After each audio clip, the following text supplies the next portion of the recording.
the first time. It's going to be a little clunky. I'm a little excited about what happened yesterday. A little sad about what happened yesterday as well. But let's get ready. Let's get right into it, fellas. College football. I mean, you're talking, week 9. What do you think? Go ahead, John. Just overall, man, the big time games, man, the biggest surprise was probably IU, man. So what I'm saying? My homies over at the Crossroads Sports kind of laughed at me when they didn't think when they thought UCLA, because UCLA came in hot. They were 3-0 team, right? And they looked like they could cover. And what I'm saying? I sent Brandon a text late in the fourth. I said, hey man, if I think Cincinnati allows them to score 3 more points here, but I didn't think they was gonna put up another 2 touchdowns. And away we go, man. Here's what I'll say about IU, man. I like what I see statistically. You look up their analytics, man, they are right there, right. Unfortunately, however you look at it, but they are still top 10 when it comes to like pass, when it comes to all the defensive analytics and offensive analytics as well, man. Unfortunately, like I said, they're kind of behind Ohio State. So I'm not saying we're all, we're all vibe analytically, but again, the analytics are they're playing the same light competition, man. So but like now, man, I think Cignetti he needs to be careful though about blowing out teams just a little bit. They're trying to make a statement every game. Every game doesn't have to be a blowout, you know what I mean? And like little brother Mendoza could have got in a little bit earlier. He played yesterday, I get it, but you could have saved Fernando's statistics for Heisman, because like, man, that Fupavio Pava, whatever his name is, he's probably gonna get it maybe, just because of the hype. But like, no, man, that was kind of what I kind of yesterday. Of course, the Big 12. We can kind of talk about that a little bit, and of course, they had some Friday night light football that would deep dive. But like, man, coming in hot is the Hoosiers, man. Like I said, man, it made pastry cakes of UCLA. For me, it'd be 2 things. Number one, the domination of Texas A&M going into Death Valley last night, owning that fourth quarter. I do declare having my family down here and down here in Baton Rouge. No, Texas A&M looked like world beaters last night. Marcel Reed, 202 yards, 2 touchdowns. And then the 108 yards rushing with 2 more touchdowns. I mean, he just dominated. And we are seeing the implosion of LSU and Brian Kelly, and I love it. That's one of my things. And the other one was my boy, get on board the Lane train. Ole Miss goes to Oklahoma and gets a big win there at Oklahoma. Feather in the cap victory for Lane. Schedule sits perfect for them to win out the rest of the way. Yeah. I mean, you both hit the 3 games I was thinking about, starting off with UJB and Indiana. What I think about, though, a little bit different view from the Cignetti perspective. Hey, man, keep your foot on the gas. They still talking bad about you from 10 years ago when you wasn't even a Hoosier coach. Well, what did he do back in 2018? He wasn't here. Right. So, you have an opportunity to do what teams have done to you over the years. And I'm not saying Cignetti, I'm talking about Indiana. So right. If you take your foot off the gas, the first thing they would say is, well, look, they struggle with a poor UCLA team. I say Cignetti keeps his foot on the gas, and if teams don't like what's happening, you work to stop them. Now, what I didn't like is that Mendoza stayed in the game as long as he did, but at least he wasn't throwing the ball down the field 60 yards like they did with the kid from Miami last year. The number 1 pick in the NFL this past season. They weren't trying to pile it on that way. They were just, cutting them with razor blade cuts, and they wound up 56 points, So I'm okay with Cignetti not taking foot off the gas, because as soon as he loses, they're ready to say, I told you so. As soon as there's a close game, we've even got people already saying they're not real because Iowa came close to beating them. We got people going back to the Iowa game now. Well, but I don't agree with that. Is your moment. That's your moment to educate those people, man. I would dismantle Minnesota like this month, like they took Minnesota out of it. Period. Yeah, you know what I'm saying, and that's a natural Big Ten, opponent, technically a rival for them, man. So like, man, I get into this too, man. So I will apologize a little bit from 2 weeks ago. I called him Vanderbilt no disrespect to Northwestern. Northwestern, every blue moon, you know what I'm saying, they have a Big Ten, you know what I'm saying, say on things. So like, you know what I'm saying, so like we got to get out of this habit when teams are good for whatever era, whatever time they are, especially in this NI era when where coaches can kind of accumulate free agent talent. If you make the right gamble, right, you got the right people in your room to run your program or whatnot. You know what I'm saying? You can have a Vanderbilt in playoff contention. You can have you know what I'm saying, people kind of I wouldn't necessarily what I saw out of Iowa yesterday in Minnesota, and again, I am a fan of PJ Fleck and rowed the boat and like his philosophy of coaching and all those things. Minnesota, again, you know what I'm saying, what have you believe, they turn out a pro every now and then, right? You know what I'm saying, we get that. But again, it's a respectable program and they're not chumps. Man, I would took them out of the game. So like we folks, that's what I do. This is your time to educate folks. Say, hey man, it's like I said 2 weeks ago, it's hard to win the ACC. You know what I'm saying? As the homie, you know what I'm saying, in Clemson, you know what I'm saying, in his you know what I'm saying, dinosaur ways, is finding out, man. So it's hard to win in the Big 12. You know what I'm saying? Like Brandon said, man, it ain't easy to go down there. They took Oklahoma State out of it, pancaked them. They didn't even think about you gonna have a chance. Right. You know what I mean, of winning that game, man. So and then and again, the other game, not to cut you off, you know what I'm saying, you got Bama on, man. We doing our thing, man. I love this. The game you cannot against a team like Alabama, you can't leave points hanging up there. You know what I'm saying? So South Carolina in a home environment, hostile fan environment, yes, sellers, you got to play better, man. And when you make stops, you know what I'm saying, you got to take advantage of it, not put 3. You got to put 7 up there because like the tide will come. You know what I'm saying? Yeah. That team is too good enough to, you know what I'm saying, not to make those kind of mistakes, man. And when I seen them, I text Brandon, I said, man, Kirby would have went for 2 when they went up. I said Kirby would have went for 2 because that's what in the high stakes game is what you got to do. Now I'm not saying in that moment. I'm not saying in this era of South Carolina. I'm not saying that they were in a slug them out kind of dogfight. So for them to go for 2, you ask for a lot. You know what I'm saying in that moment. But no, man, those you know what I mean. Now those was a couple of good games that I kind of saw. There was like I said, there was plenty between Thursday night and yesterday. Well, the thing that hit me and to Brandon's point with the LSU A&M game, you know, we've talked about teams that we like, they're our favorites, and A&M has been my favorite SEC team since they went into South Bend and took care of business.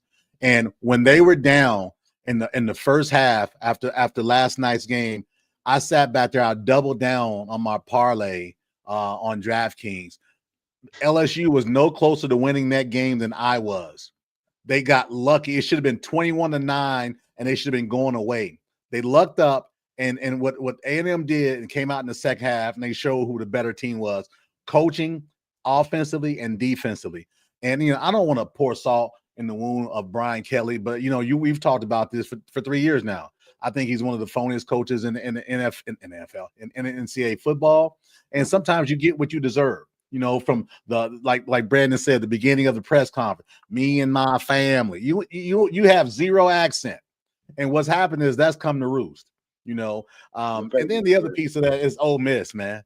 I love the fact of what they did to Oklahoma yesterday because Ole Miss, I think, is probably it's A&M, Bama, and Ole Miss right there. I think those are the 3 teams right now. Even though Texas had a great comeback win yesterday.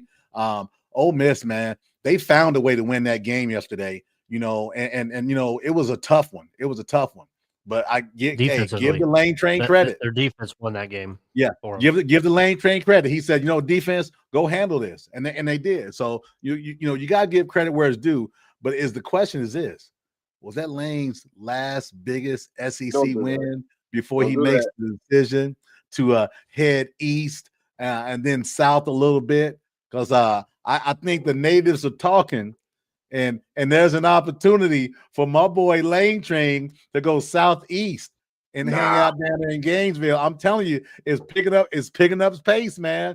It is picking up. I think it's picking up just because of his age, man. I'll let Brandon kind of tap in a little bit better. They're related. I got you. Good point.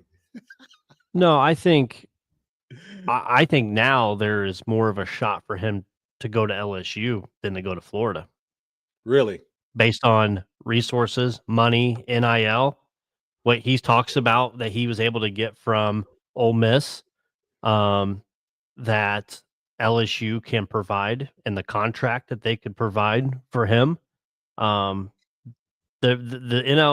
NIL resources and the potential of the NFL alumni and boosters is a lot greater at LSU than it is Florida. I actually looked into it earlier today. But by how much though? I mean, is it a great deficiency? I don't know. I wouldn't think it would be a great deficiency. I ain't trying to be funny, man. You got Shaq out here too. You got Shaq out here who's a booster. Hey, just don't put him on the free throw line. It's not like it's night and day difference, but it's. I mean, there's if you go to the grading scale of say Ole Miss is a C, and you know that kind of level. Florida is more like that, like a B plus, and LSU is at A minus. So there's not much there. You're looking like a 2-3. I was going to say percentage. That, yeah. But you know, I'll say this though, right? You know, with that said, and I've said this also. Granted, I'm a Bama fan, but you can put pretty much anybody in LSU, and they're going to turn out 9 wins. They've got a historical a pool down there that even schools like Bama does not have.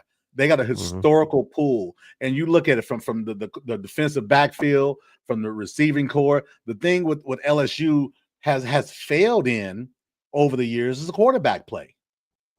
They have failed in the quarterback play. Now you got everything around them. You've got running backs, you got receivers. Well, let me 2 things, and the offensive line. Offensive line and quarterback play have been deficiencies for LSU.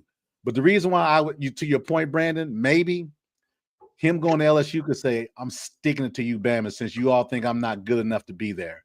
I'm going to and we can call it Auburn we want, but the biggest rival for Alabama is that LSU game. That's no matter what. And think about, let's be real. Let's be real. Buyouts are just monopoly money. That's all it is. Yeah, it's crazy. You know, there was talk about Sark yesterday in some sports groups, and you know this NFL talk. Listen, if I'm Sark, I'm sticking my heels in the ground. I'm on rah. I'm gonna hook 'em horns and all day long. I looked his up. He's got 20 hours a year for a private plane. He's got 2 privately owned vehicles and a car service, along with the home and his salary. Why would you voluntarily give that up? Because coaching is coaching, and if you go to the NFL, you're not going to go to a good team, so it's going to take you a couple of years anyway. So why not get the money from Texas? And if Texas have the balls to fire you, okay, in 2 years you'll be in the NFL. You'll be getting that money as well. I think Sark stays. I think that report for that young lady, you know, granted she may be, you know, an authoritative figure, and yeah, he didn't really deny it yesterday. He did the old fist pounding and I'm appalled and all that garbage. I never believe anyway. But I see no reason why he would leave voluntarily and leave that on the money on the table when the NFL is going to call for him anyway. Remember, he voluntarily left the NFL. He ran from the NFL when he left Atlanta. Yeah, so this just is like he's never seen it. Just like Danny Hurley, just entertained. I'll take a phone call. I know I'm not leaving. I know I'm not leaving. You know what I'm saying? I know I'm not leaving. I like the bet. Hey man, listen, we can't just wash over the better play of Arch Manning yesterday, man. I know he's still not in everybody's Heisman hearts or anything like that. But like the fail of him being some type of black sheep or can't play the position at the SEC level. Like, man, I don't even chirp in sports groups anymore. I'm over that. You know what I'm saying? Not saying that, you know what I'm saying, but like I chirped in one that kind of was like, hey, Arch Manning sucks. And hey, Arch Manning. And like, man, we on they are, and I'm not even, you know, I don't hook nobody's Longhorns, nobody, but you know, so I do evaluate talent. And I pride myself on that. Brandon spent too many years. Nah, boy, dude, you better get in trouble. Don't get us in trouble, man. But man, hey, you ain't kidding, man. Come on now. I think on winning streak. I think it goes to 4. I think Vanity. You know what I'm saying. A little win streak kind of stops. Stark still has a good defense. You know what I'm saying. Analytically, you know what I'm saying. I think they're top 3 or whatnot. And like I said, Eli's playing a whole lot better. He's gotten better rush. From his running back group, and like I'm saying, he's backing up everything from his defensive support. Yesterday, seemingly they were out of it, and you know what I'm saying, a couple defensive turns, and they were back into it. So you kind of got to tip your hat to that. I think for them though, it does come to a crashing halt when they had to play Georgia. Arch Manning will have to play like everybody envisions him to play, that 5 touchdown kind of guy. And right now, I don't think that's there. Does he come back from the concussion? Okay, because he got a pretty good lick yesterday, and he didn't look okay. And you know, some guys, you know, they give it a week and they're okay, but with his family lineage, if I'm Peyton, Eli, and his dad, nah, son, we're gonna make sure you're 100%. And that was a big lick, right? But the other thing is, if that other quarterback comes in and plays well, it's just gonna make it even worse. Because now, anybody could have done what Eli did yesterday, and I don't subscribe to that. Again, so for me, like I said at the beginning of the season, I felt he was a Heisman lead. I felt that Texas had the most talent, and with the name and the most talent and the quarterback on the most talented team with the win, I felt that he had a great opportunity. That opportunity is gone, but that doesn't mean it sucked. That means he's had a tough time navigating through things. That's why I never thought he would be a one and done. The guy sat for 2 years. Argumentatively, man, Pavio Vega's game yesterday was horrible. Did you say Savio Vega? No, there's no argument. But you know how many people are going to discount what you said, JB? Or the Johnny Manziel fans who love Vega because he's doing the same garbage. This is all hype, man. He doesn't believe he's that good. Because if he believed he was that good, it wouldn't have his 9th year in college football. Okay. He doesn't believe he's that good. He's trying to strike while the iron's hot in the NIL world. You see the necklaces and all that. Listen, man, I'm not buying it. This guy is mid in the SEC at best. He's a mid quarterback in the SEC at best. And these people are trying to scream Heisman, not drinking that Kool-Aid. He's going to get in the room, man. I don't want it either, man, but he's going to get in the room. Yeah, I think they should have an age limit on the Heisman. It should be a 28-year-old age limit. Well, Memphis, hey man, the quarterback from Memphis is like 20. I think he's like 23 or 24. He's been in the college man for 6 years, man. Deion had him. Prime had him out there. Prime had him at what's his name? Brendan Jones. I think that's his name. Brendan Lewis. I don't mess up his brother. Brendan Lewis, man. He's not out meeting him last night. Oh my God, that was horrible. I woke up to midnight, 3 o'clock in the morning, man. You checking scores. You like, okay, Bama, yeah. You too, huh? Man, yeah, IU, they kicked ass. Yeah, Ball State, they laid the dog. You know what I'm saying? And then you go to Utah and you say, excuse me, halftime was what? Man, hey, nothing. Brandon counted his money. That was unbelievable. Prime was out there cussing out the defensive coordinator, you know what I'm saying? Or saying not choice words. I don't think he was cussing. Prime's a Christian man, but he was saying some not choice words about the defensive coordinator and I guess about the preparedness of that's bad. That was just bad. You don't have the talent. You don't have the talent there in Boulder, Colorado. And I'll say it, and I'll say it again. I believe that he should have stayed in Jackson, Mississippi. I understand there was a money issue there. He didn't need the money there, right? His impact for the state of Mississippi and the city of Jackson, Mississippi was much far reaching than going to Boulder, Colorado, where they can't stand you. Listen, I promise you, after the end of this year, there's going to be rumblings about him being gone. And he can't, you know what? I'm just going to throw it out there, man. He can't consistently either recruit and develop because he did have a freshman quarterback. So if you have a freshman quarterback, either you got to just put him out there like Underwood, Michigan did, and let him pass, fail, whatever, or whoever you brought in, as old as he was and is, the kid they brought in, like the bad tape, you supposed to clean that up for him. They didn't clean up the bad tape for this kid at all. Yeah. So what's the answer then, man? I mean, listen, they're not going to turn this thing around. But here's the thing, though, baby. Brandon and DK, you can't lose your mind on having a bad year, or you shouldn't.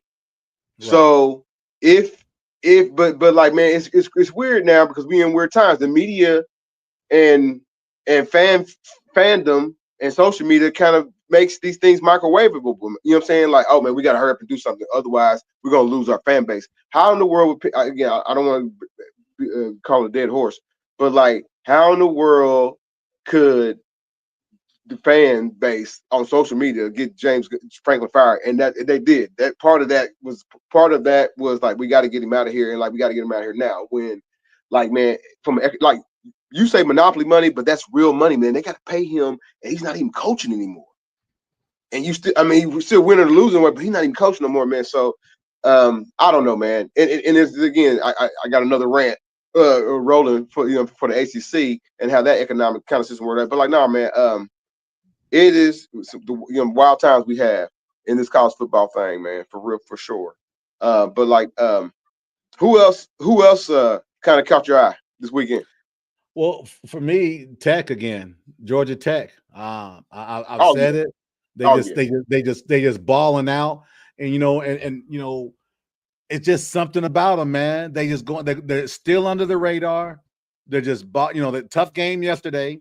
Yeah, that we all know their toughest game of the season is going to be at Georgia in the last game of the season. But none of us thought 5 weeks ago there'd be any doubt on what the spread would be.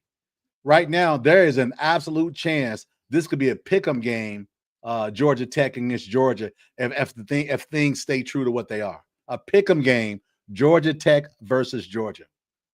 Think about that one. That hit me a little bit, and the other piece was I like Alabama's resiliency yesterday, but here's the thing, man. South Carolina lost the game when they went for 2, chasing points early in the game.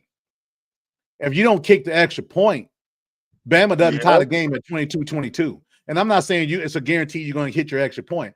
But when you're chasing, and I said, thanks for chasing points early. I said, we might need that. And sure as nothing, they absolutely needed those points. With that, when Carolina didn't get that 2-point conversion, they go out, they shut out Bama in 25 minutes of the 24 minutes of the second half. Bama has a historical drive tied up after muffing a punt, and then turning around and getting a turnover when they punched the ball out. And my man Keenan is just laying on the ball. He's so damn big, he doesn't even realize the ball's underneath him. Right. So, but those are plays you got to make. But again, did you see how the coach was with South Carolina? Every play was like the last play of the season. He's just the facial expression, the sadness, the all over from one end of the spectrum to the other. Nothing wrong with being a fired up coach, but I think your players see that, and I saw panic because he's begging for every call. He looks like a lost guy, and I thought he had a little bit more composure to himself, but he didn't look very composed yesterday. Okay. For me, it'd be the BYU Cougars going into Iowa State and getting the win, being underdogs, proving that they can go on the road to Iowa State. I know Jonathan's been chasing Iowa State all season long, but Bear Brockmeyer, 307 yards passing, 2 touchdowns, and then running for 50 and another tutty. It looked like there for a minute, the BYU at halftime, it's like, all right, you're down 24-17. Iowa State's going to just drag them away in the second half, and it was complete opposite of that. You go out and score 24 points in that second half, and BYU pulled, and they're going to be that force in the Big 12 as they come towards the end of the season against Texas Tech. And actually, the funny thing is, they play this next week. Their next game is against Texas Tech. So we're going to see a good one there between BYU, Texas Tech. It's at Texas Tech, so they got a big win as well. But this Big 12, you might think it's done, but it's not over yet. BYU and then Cincinnati's still undefeated. And then you got Texas and Houston. So I was impressed by BYU's performance yesterday. Yeah, Houston one loss. They put the media darlings of Arizona State on the shelf yesterday. Sam Levitt, when Sam Levitt doesn't play for that team, they're just a 2 different weeks team. away. Excuse me. 2 weeks is the game. So they both get a bye. Okay, yeah. When Levitt doesn't play for Arizona State, they're a different team. Brandon mentioned Cincinnati. Cincinnati still undefeated in Big 12 play. They had the freaky game against Nebraska. If they didn't have that, if they won that freaky game against Nebraska, man, you know what I'm saying, they'd probably be, you know what I'm saying, top 10. I'm on mute. No, Peacock was. He was saying something. No, I was saying, don't forget that. It was a home game for Nebraska. You're exactly right, JB. That was a home game. They were in Kansas City, but it was basically a home game. You're right. But no, man, I everybody knows I got mad love for the Big 12. I really don't, man. BYU is a very explosive team. That kid Brockmeyer does give you the best Tim Tebow impressions. that you've seen in a long time, man. The way he can run the ball. And again, they got some decent receivers, man, that, you know what I'm saying, hopefully you get to see on the next level. You know what I mean? But like, because everybody likes those good, small, fast guys with good hands. You know what I'm Those saying? They slot got plenty guys. of those. Yeah, man, they got like good at that. But like, I don't trust them. They make too many mistakes. They'll if you try to do something like South Carolina, like man, the BYU beat South Carolina rolling, because like South Carolina put 3, they're gonna put 14 as soon as you put up 3. You know what I'm saying? That's how they roll. You know what I'm saying? But I don't trust them playing anybody a championship, playoff contender, man, just because they make too many procedural mistakes, and you know what I'm saying, you can kind of force them into a 3rd and long a whole lot. Just in Big 12 play, man, everybody's really trying to one up one another for real.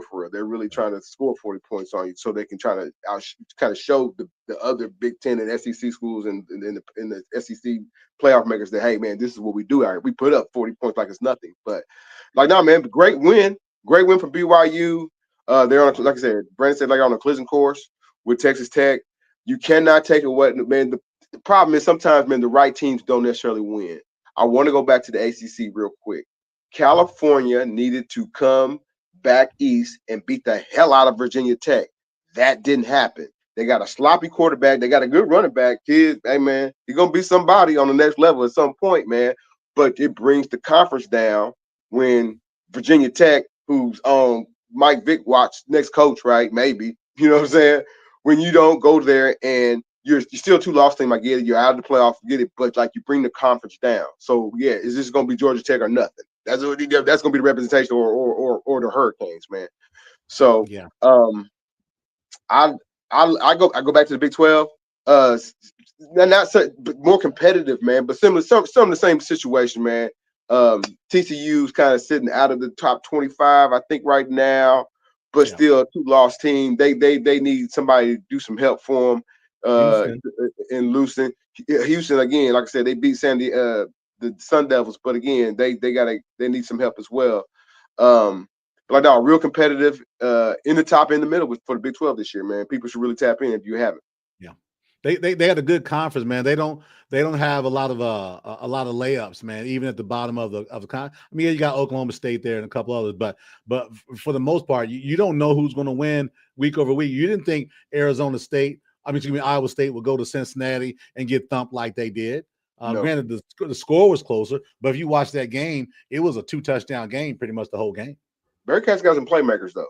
Bearcats got some playmakers. I don't know if that makes me saying them that I don't think they're first rounders or second rounders, but they got some playmakers that and wide out they're probably going to be, you know what I'm saying, on somebody's roster next year. Yeah. No, I'm with you 100% there, man, for sure. What else for yesterday? Any surprises at all for yesterday? Surprises. I think for me it was Kansas State going into Kansas and winning as big as they did, 42-17. I really thought, Kansas State, from what they looked like the first week of the season over there in Ireland, it just looked like bad football. And I think they started out 0-2, if I remember right. And then them going into Kansas, I had this circle as a big game for Kansas to win. And man, they just did not show. I mean, if you think it's just the dust settling and that's kind of who they are, you beginning of the season, everybody's fresh. You take your lumps. You probably got some injuries. Then all of a sudden, you lay an egg when against a team that people thought that would be a competitive game.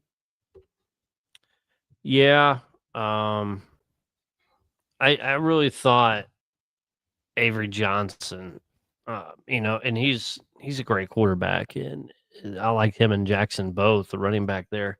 But I really thought I thought Johnson would have a Heisman-like year. I was really expecting him to be on that top 5 quarterback Heisman run this year, run through the Big 12, but it hasn't planned that way for them. They're 4-4, just now getting to 500. I think it was a big game for them to finally get up on, right? It's your rival. Let's see how they finish the rest of these season games, because that could be their quote Super Bowl, right? The rest of the way. And so they may go and lose the next 3 or 4 games. It's wild. Not to go too much off topic, but I think one of the most wild things was this week. I don't know if you guys saw the stuff with West Virginia.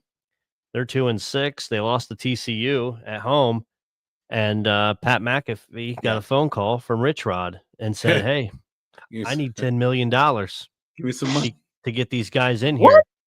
Yeah, because you didn't see that? We had 2 boosters or whatnot that were giving money for NIL that have pulled it and said, "You're not winning. We're pulling our money back." And Rich Rod hated to do it apparently, but he had to make the phone call. McAfee's like, "Yeah, sure, I guess." Threw him 10 milli. I hate much how you think this he is got from Nick? developing with college football. How much you think he got from Nick as well? Because Nick's a West Virginia native. He may not have coached there, but that man's made the money as well. I wouldn't be surprised if they split the difference on that one. Half and half. Yeah. Yeah. I hate that's how That's dangerous horrible. that could get. Yeah. Yeah, that's horrible. Because it's not bound contractually, right? Mhm. So, and I'm sure the booster is saying, I'm not going to go to contractually on this. I'm going to wait and see what's going on. I'm going to tell you what I'm going to do, but you've got to do your part as well. And that means winning. Yeah. So what does that do for West Virginia going forward, though, with recruits and the NIL side and transfer? I think you know how the negative recruiting is. I wouldn't be surprised if one of the first things out of a coach's or recruiter's mouth, if you're talking to West Virginia, hey, they don't have any money, man. Why are you going there? Did you hear what Pat McAfee said on the show? Does it make sense for them? Does it make sense for them? So if Booster's gonna have that kind of say, does it make sense for them to be in the Big 12? No. I would say no. It doesn't make sense for them in the Big 12. If you're gonna give us $10 million, you probably want to see your $10 million populate within our community. So Right. West Virginia would technically have to rejoin the ACC or another Eastern, you know what I'm saying? You know what I mean? One is not so far west. You know what I'm saying? The Big 12 really is pushing west and south. To the coast. East Coast to West Coast. The AAC would be perfect for them. The and American Athletic Conference. You probably get return on investment on your money. Your $10 million go back to AAC. Yeah, you probably get return on investment on your money, but it's going to be slow. With the guaranteed bid, you're right in there year after year as well too. Yep, that's something to think about as well. Sometimes no Big 12 team should ever be saying that and calling one of their alums. Yeah. Now, probably was that supposed to be a quiet conversation? It probably was, and McAfee just blew it up to make it. Why not? It's his money. You know what I'm saying? If he's going to share, hey, listen, I'm going to speak to it because that's a piece for Pat McAfee as well. That's a infomercial for him too. He's not doing this because he's just an all shucks wonderful guy. There's something in it for him. I promise you that. John? No, I kind of wanted to pitch it to you. What should Texas do then? Should Texas leave the SEC? No. No. Listen, Texas and they need to pick up. They've got the money. Need to pick up another Texas game instead of a Big Ten game. If you feel what I'm saying, instead of you're gonna get fan support playing zip tie in Texas El Paso. You're gonna get fan support zip tying. You know what I'm saying? To give me another Texas team they played this year. You can be Baylor. You can be Baylor. But yeah, do they need to get another Texas team?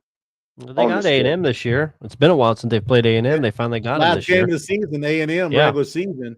I think it's coming that way because the way the money is shifted. They got the home deal with Ohio State, but I think Texas is going towards what you just said, though, JB. It's a better game. It would be a better. Texas Tech ain't going nowhere. Okay, not going nowhere. That's a good thing, though, for Texas. That's a good thing. There's enough talent. Here's what I'll say this. There's enough talent out there, so that's a win for Texas. And playing your Techs, Baylor, and A&M's on a rotational basis. SMU, and they're not scared. At least in the SARC era, they're not scared to go play somebody. Right. You know what I'm saying? That's a win in itself, right? That's a win in itself. You say as critical as we are about SARC, man. But I think at some point they might have to pivot and say, "Hey, Big Ten, I get it. That sounds like a money game for Fox Network and maybe ESPN or whoever is going to feature it. But like, in quarter for our recruiting and maybe even for our community down here, we might want to play that team over there." So Texas, that can make some sense. Their schedule, obviously, Next year they play Ohio State at home, the home and home D-Cop was talking about. In 27, they're home against Michigan on the schedule. And then in 28, they're at Notre Dame.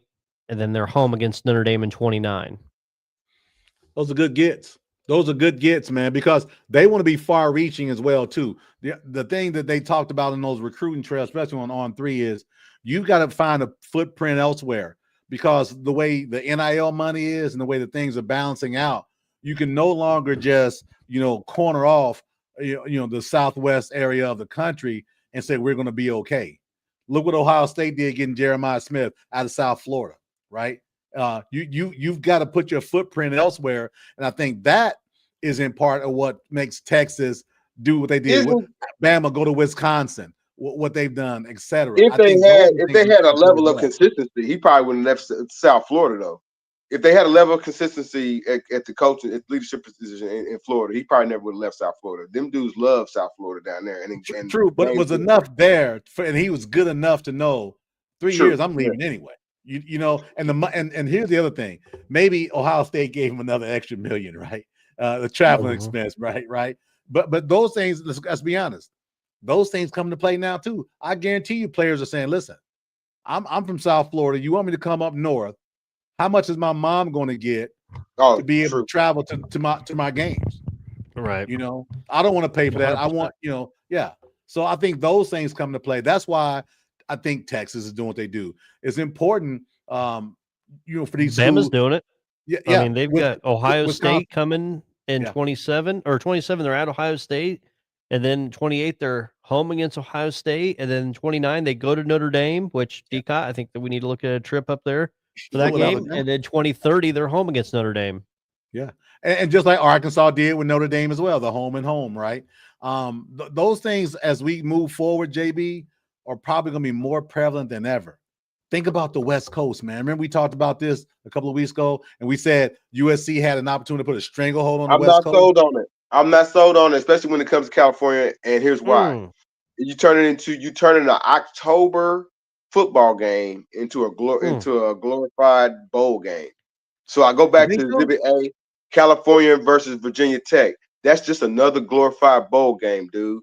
That would be great to watch January 3rd with some popcorn or some turkey, leftovers from Christmas or whatnot, that you can pull out some some of that good cranberry sauce or one of them pies you didn't froze up, you hear from the family, but like for October 25th, nobody wants to watch California versus Virginia Tech. That would have been a better sell for them if Virginia Tech was playing one. Guess what? West Virginia. Duh. You know what I'm saying? Or California. But you got two teams. So it's a bad sale. It's a bad sale. It's a good sale for USC, yes, but it ain't a good sale for everybody else. It's a good sale for Oregon. It ain't a good sale for everybody else. What I'm saying is the western third of the country is bare. It's dormant.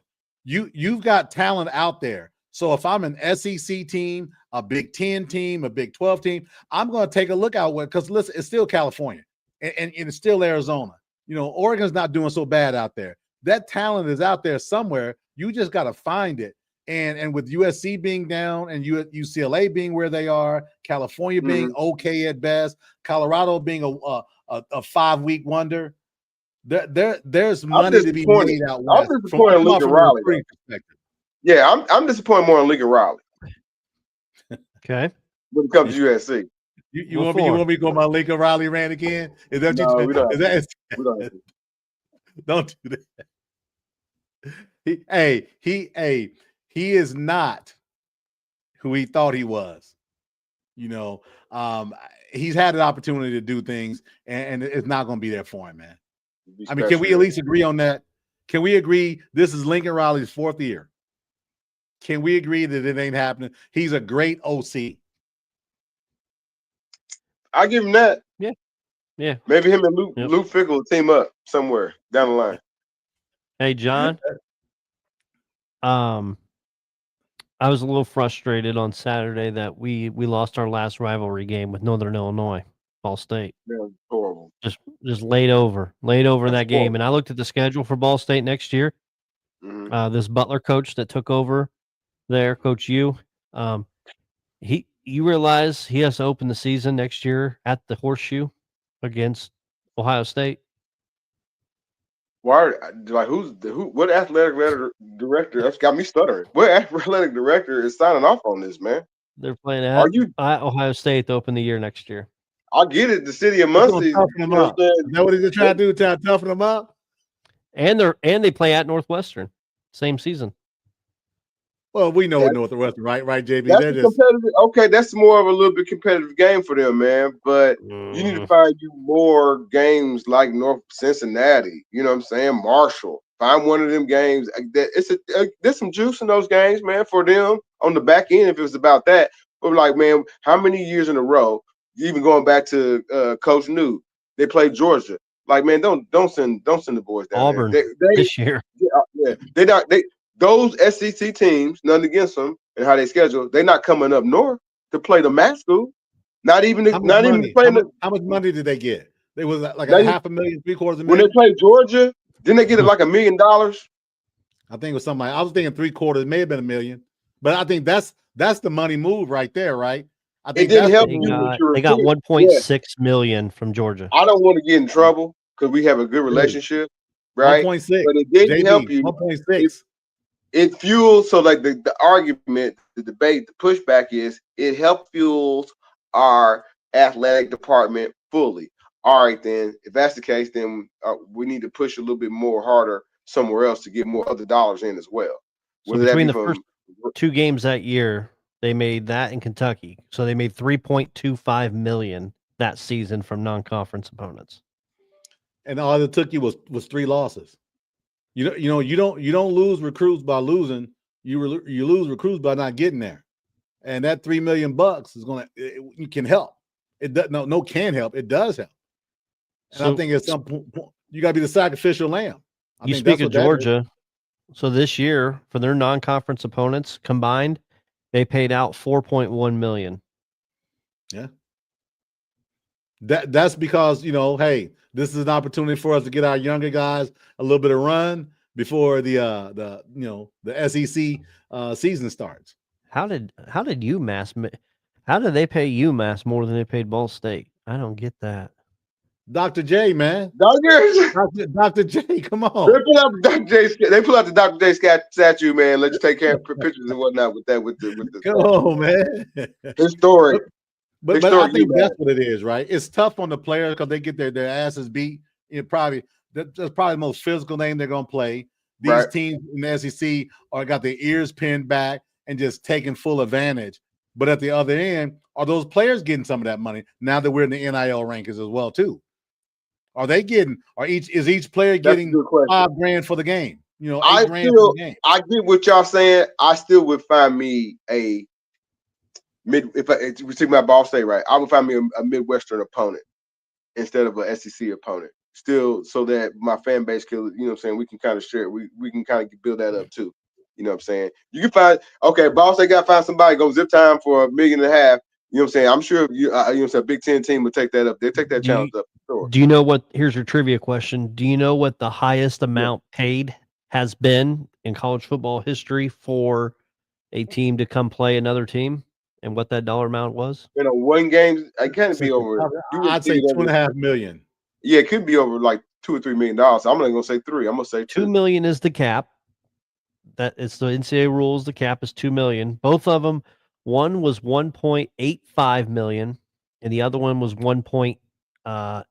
Actually, there was 2 $1.85 millions and one $1.8 million. The 2 lowest ones, Colorado State received $1.8 million to play Texas.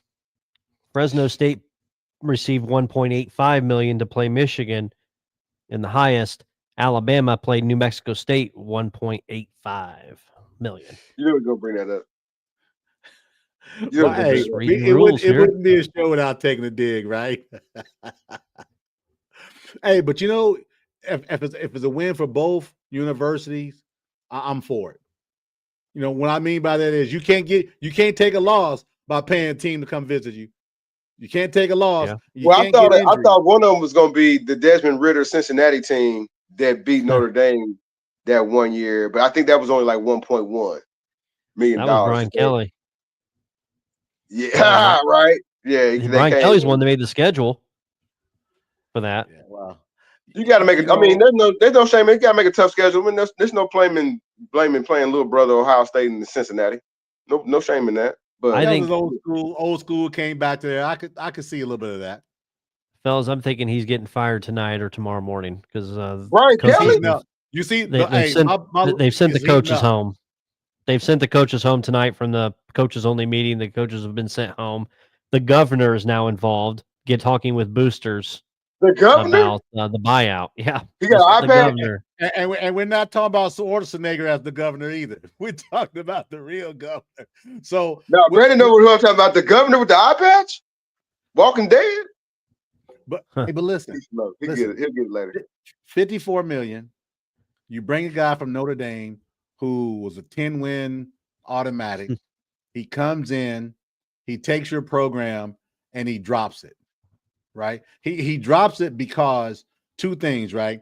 He came as a phony, and when the opportunity came for him to back his players when things went wrong, he pointed his fingers at them. And we talked about this 3 years ago, fellas, and it's come to roost on him, right?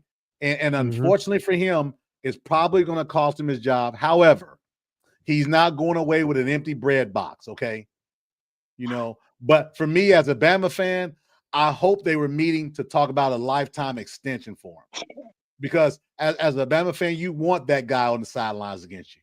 You see Nussmeier, how he disrespected him coming off the field last night. I don't know if you all watched the game. I watched it all because I had a little bit of DraftKings in play there.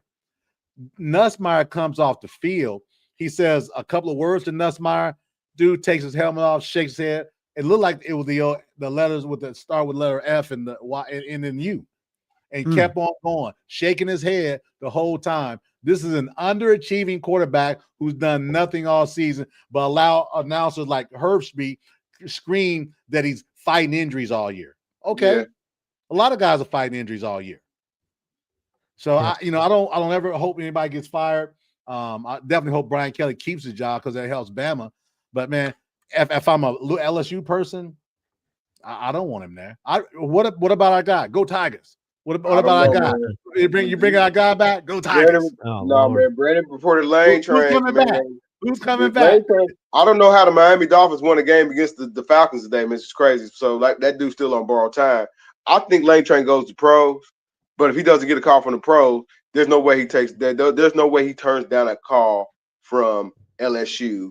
And I mean, not a call, like everything be moved over, everything being purple in his house. So LSU supersedes Florida, fellas. What y'all telling me is LSU, Florida. I want to tell you, real quick. It's not that Florida or even Penn State is a bad job. LSU just a better job. I'm not even thinking Penn State. I'm not even thinking Penn State. I don't. Hey, Brian Kelly's better off either at Penn State or Arkansas. He needs to leave LSU. Stop it. They're not taking that Penn State. They're not dealing with that. Hey, as we go, and I know this has been good, but I want to hit a little bit on next week's games. There's not a lot of, not a lot of action necessarily. We've got, we thought it was going to be a great game, Ohio State, Penn State. I thought there was a lot of good action. I thought there was better action this past week.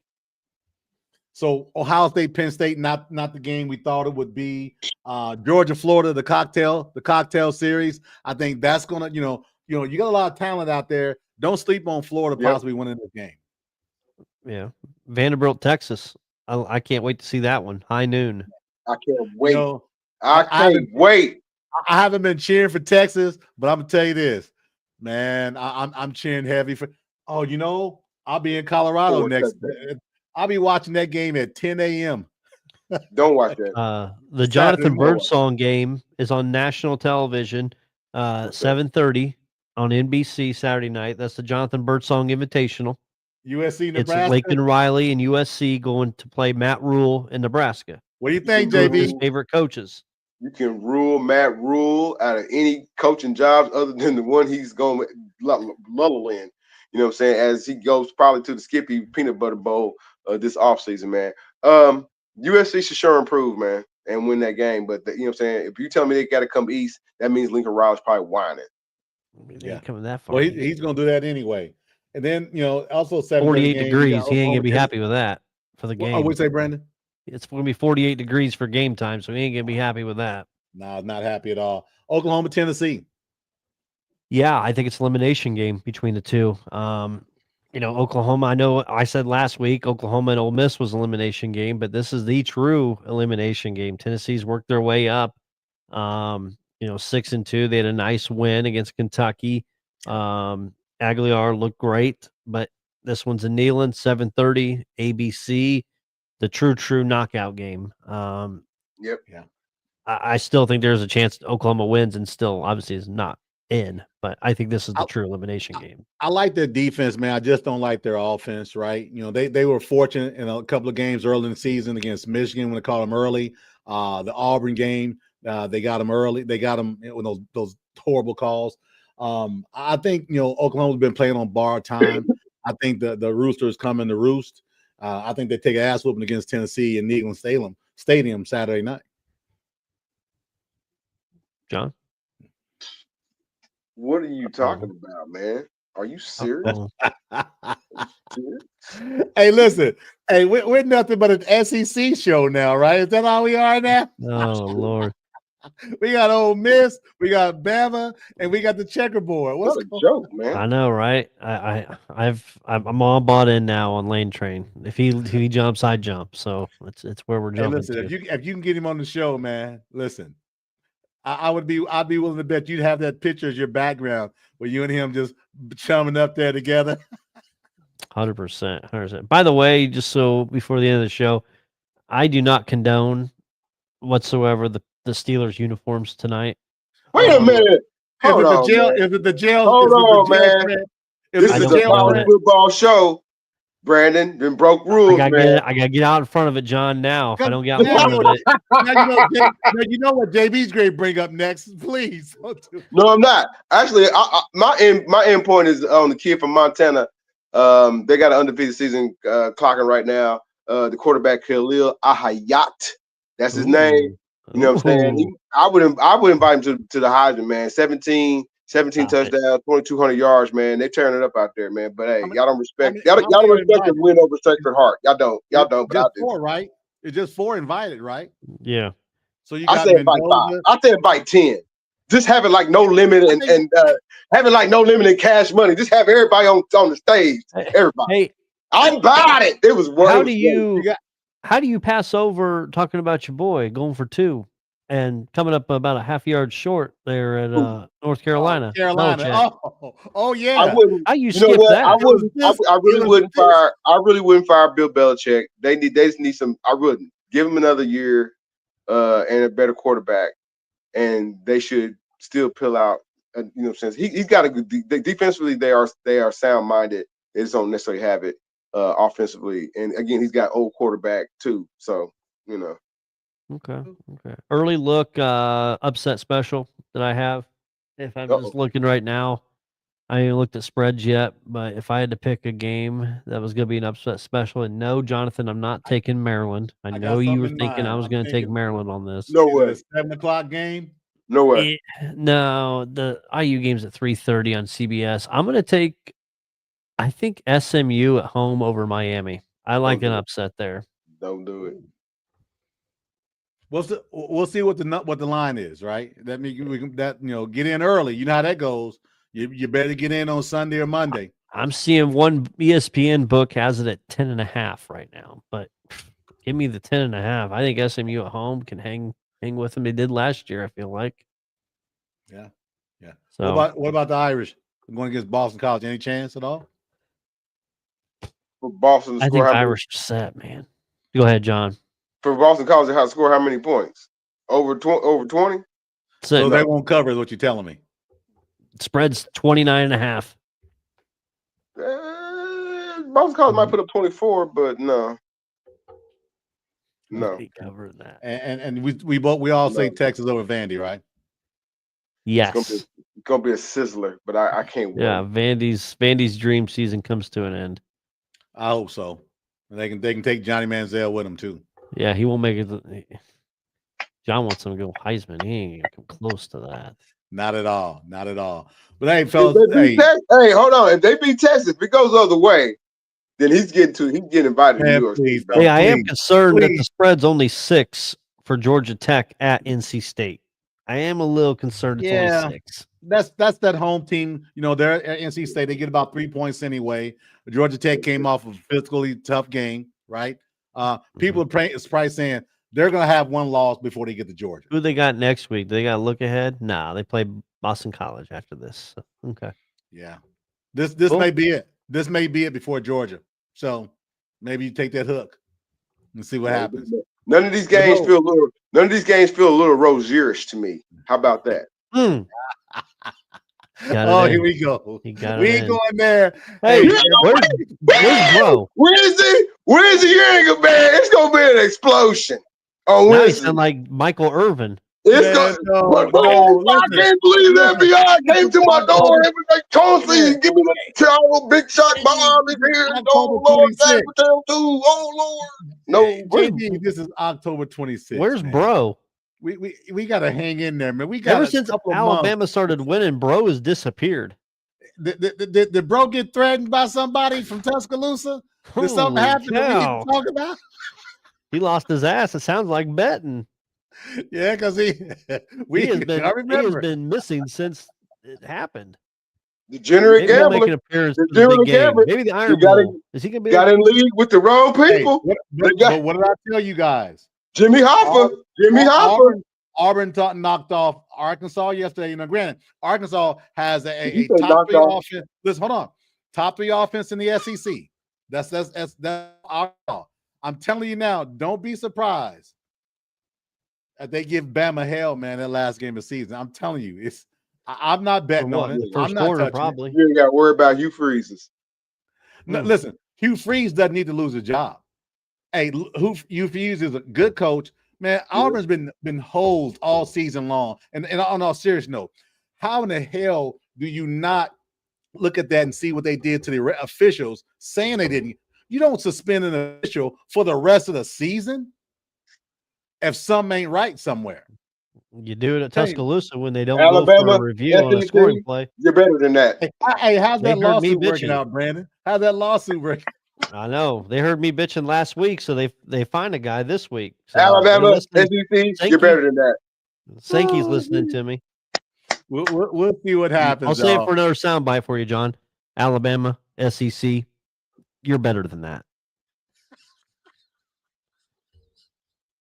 Only if people understood and knew. Hey, fellas, appreciate the chiming in today. It's a great show as always. Appreciate the support. Anything you all want to pitch on for the upcoming week? Any guests you got coming on? This week, just our normal show. Myself, Jonathan, and Tanner, college football pick'em. I had a horrible week again, so got a recap from that. We're going to talk association, NBA, and then we're going to have a guest, I believe, possibly in 2 weeks. Not confirmed yet, correct, John? Not confirmed yet, man. But we'll have a guest. 2 weeks away. Possible former Butler Bulldog. So we'll wait and see. All right, sounds good. Well, we've got on our end, obviously we got our NFL recap for tomorrow that we're going to go live on. But the other part of that is take a listen to the conversation we had today with Mr. Walter Alford, ex-Warren Central player, played at Ohio State, Ohio University. That story, JB, while I was telling Brandon, not just the interview, but the story of a transfer, things that you didn't understand that happened in the life of a transfer. Man, he laid things out, man, and it was really good. So share with your listeners, man. It was a really good. And the Mac dude, absolutely, and the Mac dude. So I'm all over. Yeah, we're all over. Okay, good stuff, fellas. Again, appreciate y'all being on.